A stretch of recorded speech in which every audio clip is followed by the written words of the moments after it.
Yo, what's up? This is Rolling with FD, and I hope everybody has had a great Memorial Day weekend. But I wanted to give you a treat. Last week we posted a Shoeless Joe Jackson Museum and Baseball Library video with Dan Wallach. It was a great video, but it was an hour and 18 minutes long. I know a lot of you looked at that and said, man, I don't have an hour and 18 minutes to spend with FD today. So now we have condensed that down to just under 20 minutes. We're going to give you the highlights so you can watch it, so you can check it out. Now, if you watch that and you say, hey, I want to go to the extended version will still be there for you too. So check it out. There's a lot to learn. I love Shoeless Joe Jackson. As a kid on the south side of Chicago, wild stand up. Everybody in Chicago knows what that is. And I want to share all this information with everyone else around the country and the world. So check it out. It's a great video. Boom.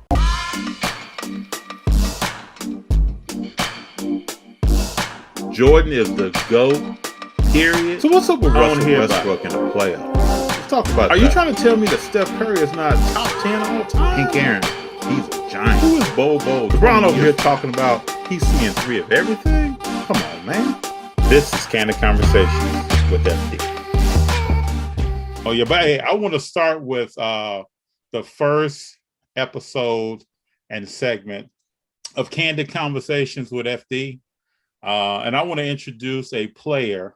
And I'm only going to give you stats at first that kind of summarizes one of the best hitters in baseball history that a lot of people don't know. Played in the dead ball era between 1900 and 1920. And I want to hit you with some career stats here.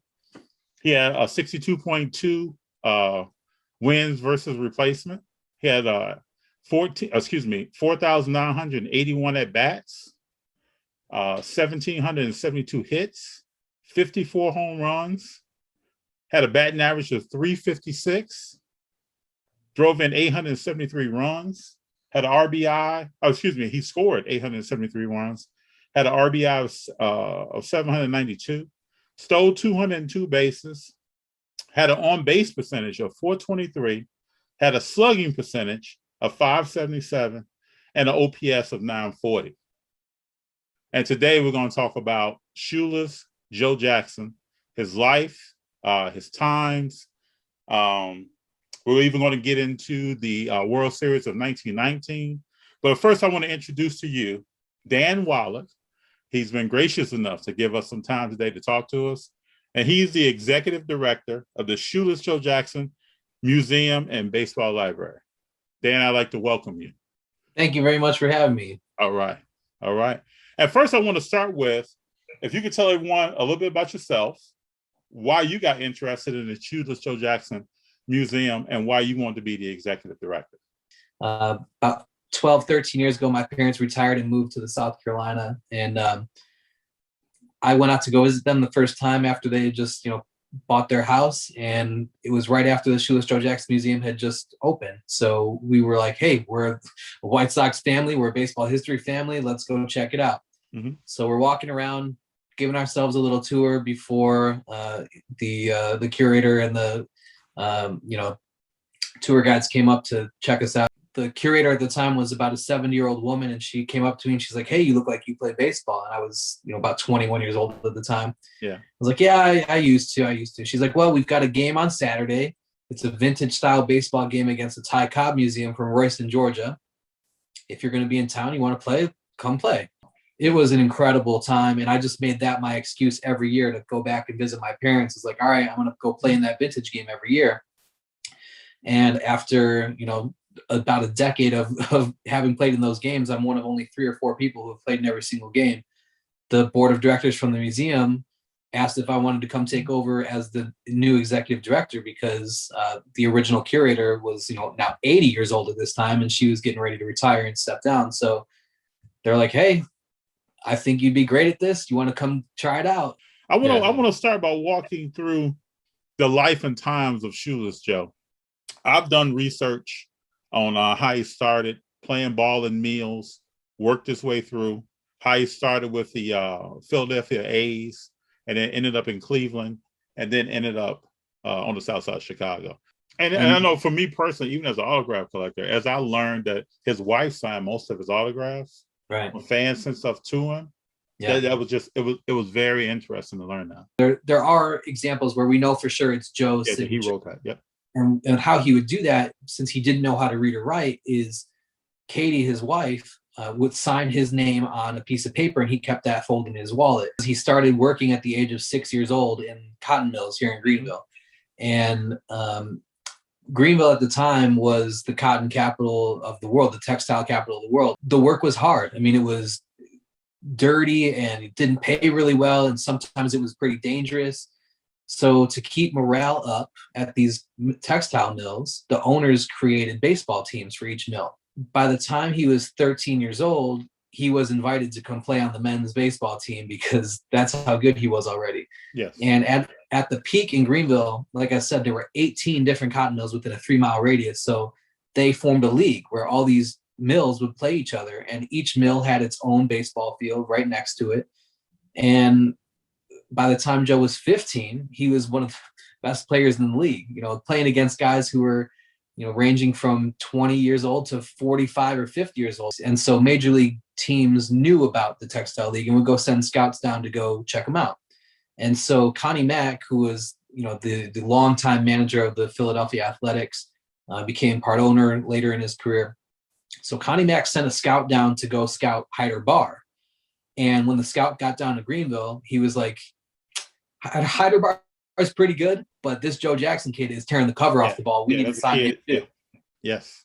He had just newly acquired this nickname Shoeless because in a game in June of 1908, he got a new pair of cleats and they were starting to wear blisters on his feet. Mm-hmm. So towards the middle of the game, he's, his dogs are barking, as they say. That's right. And so, yeah.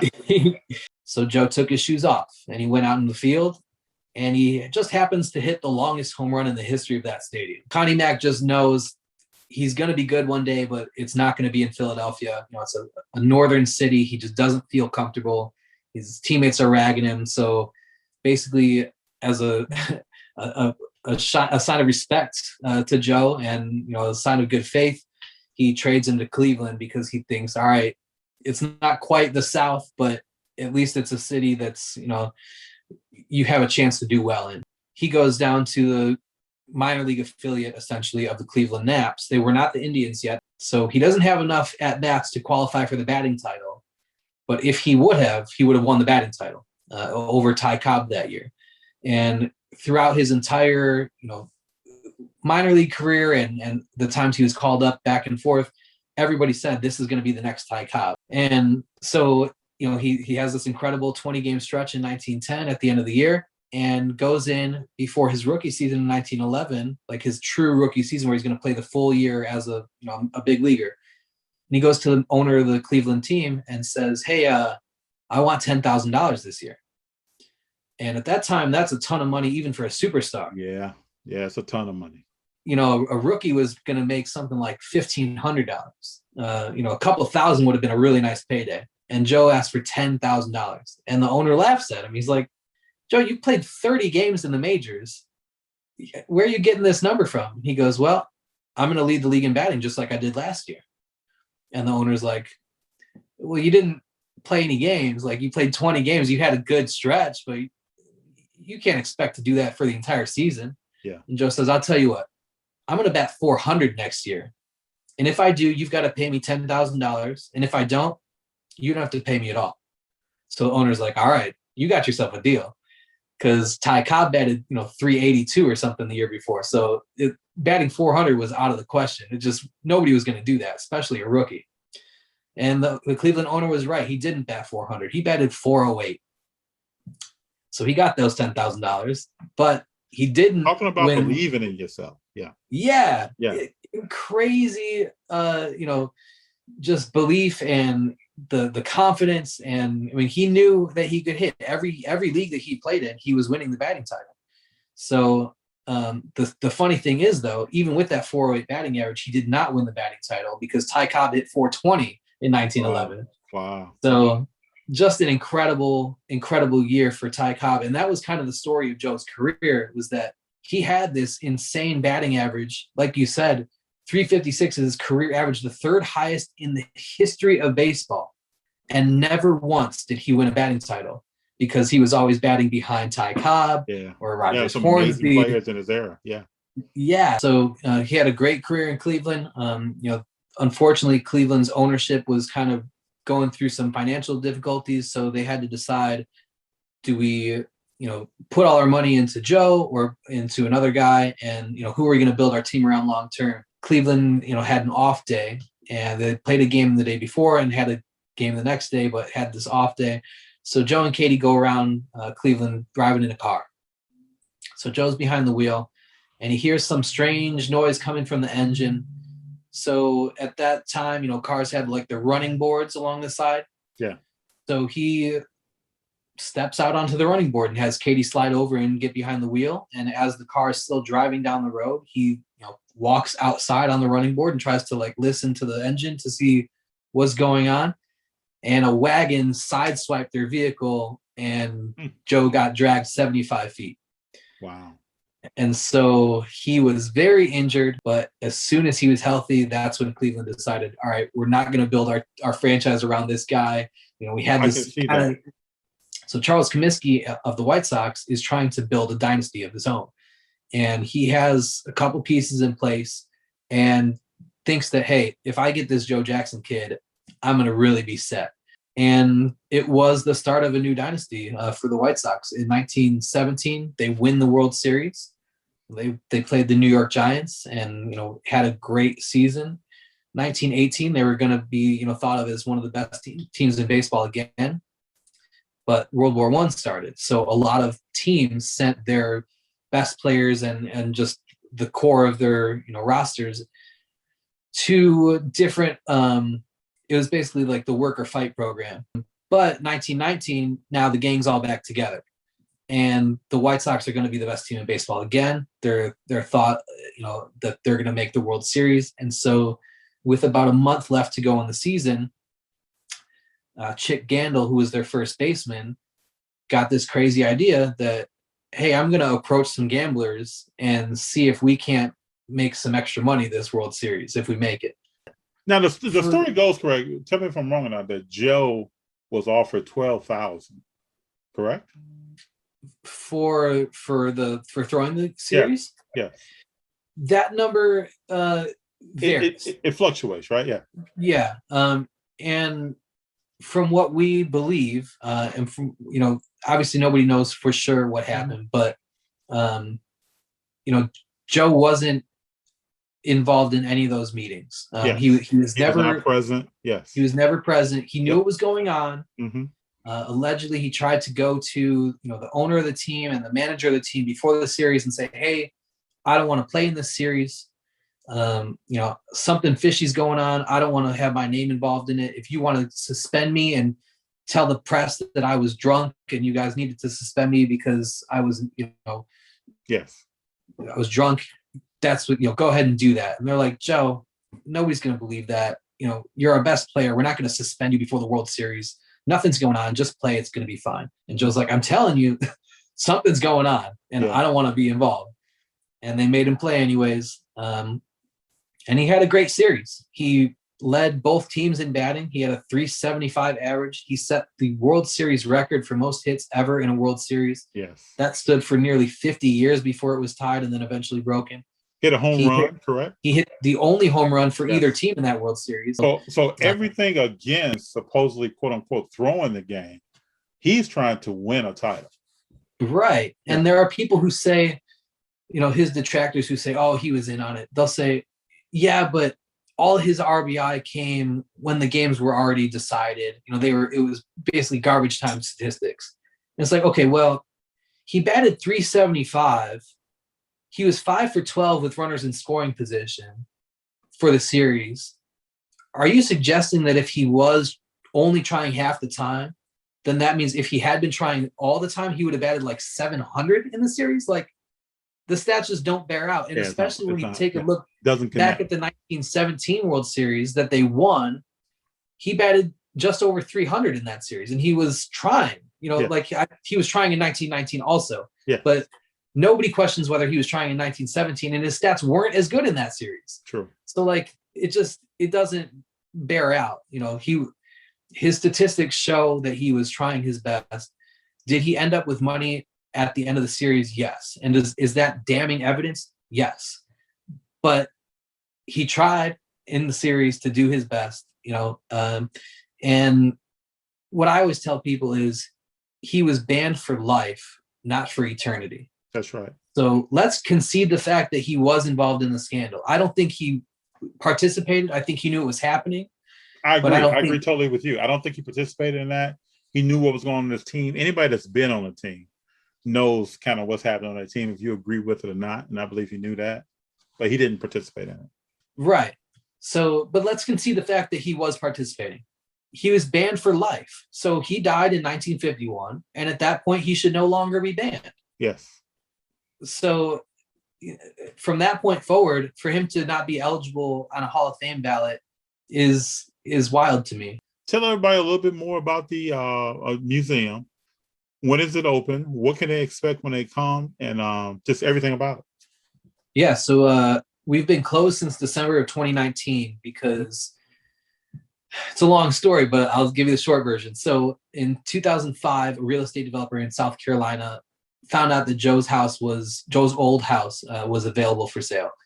He had the foresight to know that Greenville eventually was going to expand with its growth to that neighborhood, and that eventually some developer was going to buy that property, knock down the house, and build a condo or build some, high rise or whatever. So in 2005, when this guy, his name was Richard Davis, he was like, I have to preserve this house now. This is my chance. It's available now. So I'm going to buy the house and take it to the city of Greenville and say, hey, I'm going to donate this house to the city as long as you make it into a museum, but it can't be a museum in a residential neighborhood. That wouldn't be fair to the neighbors. So you pick out the land, you tell me where you want it to go, and I'll move it to that piece of property. And then you guys take it over as a museum. So that's what happened.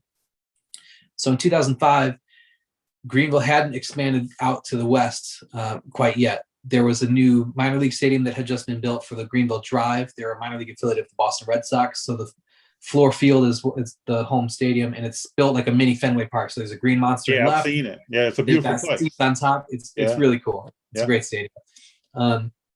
Right across the street was a plot of land that wasn't really worth too much. There was one building sitting on it already, but other than that, it was a parking lot. So the city of Greenville was like, all right, there's the spot we're going to put the museum. So they just plopped us right in the center of that property because that land wasn't worth much. And now 15 years later, that land is incredibly valuable. They're like multi-million-dollar property because Greenville has expanded out that way. So in late 2018, another development company approached us and said, hey, we want to buy this entire property and build a luxury apartment complex on that spot of land. But since you're right in the center of it, the only way that we're going to be able to fit our building is if you move to the corner. Yeah, I saw a video of the whole building moving. Yeah, so I shot that video and put that together on our website. We completely rebuilt our website from the ground up, and now it's a pretty cool resource. So it's www.shoelessjoejackson.org. Okay. There's all sorts of information on Joe. There's a nice little section where it gives some of the addresses of things in and around Greenville that are important to Joe's life and career. So, the address of where the museum house was originally, the address of where his liquor store was, the address where you can find the Shoeless Joe Jackson statue here in town, where Joe and Katie are buried, the cemetery address is there. So a couple things like that. But then there's also a couple tabs at the top where you can join our museum as a member. We launched a membership program for the very first time. So we're excited about that. And there's multiple tiers where you can, join and depending on what level you join at, you'll get certain things back. So one, the first level is you get a t-shirt and a pin that only members get.